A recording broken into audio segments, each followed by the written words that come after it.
here locally in Salt Lake City, expand to Salt Lake County, all along the Wasatch Front. We are roughly a month and a half into this insanely competitive, massively accelerated sellers market, especially early this last January, really in earnest, I would argue, mid-January 2022.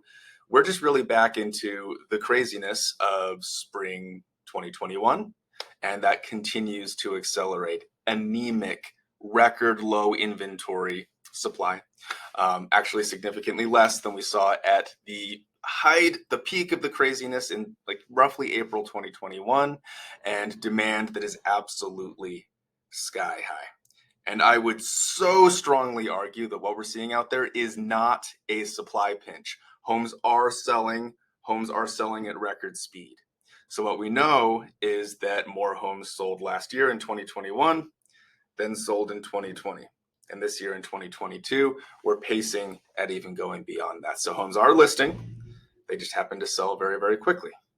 And really, this is that influx of buyer demand, which a lot of very, very savvy people out there, savvy buyers, a lot of those buyers are also selling their old home as well. That selling decision is technically a buying decision, are making a move now before mortgage rates continue to increase. And there are very good arguments one could make that we're probably going to see another pretty good jump in the next month or so.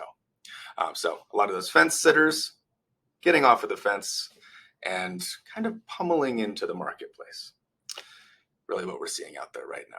But I hear this all the time that people are like, okay, gosh, it is pretty much common knowledge these days that the market is so hot. I find anyway, like, gosh, I can sell my house for a premium.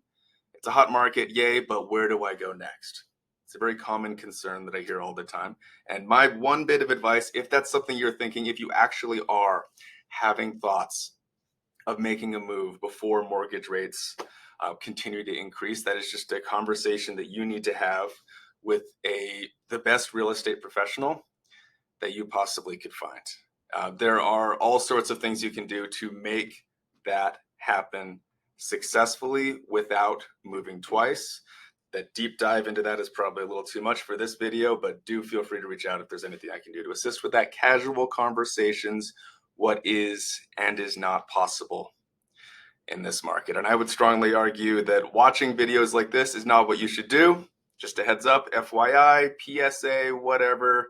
Most of the brokers in town, not including me, do coach their newly licensed agents to produce videos like this, to more or less fake it till you make it, to pose as that expert. And someday, hopefully, you will actually become that expert. So I recommend picking up the phone, talking to that real estate person, seeing what it is that they're actually capable of, who they actually are, what they do, and make the most effective plans possible for you and your family. But as always, anything that I can do to help you, you feel free to reach out.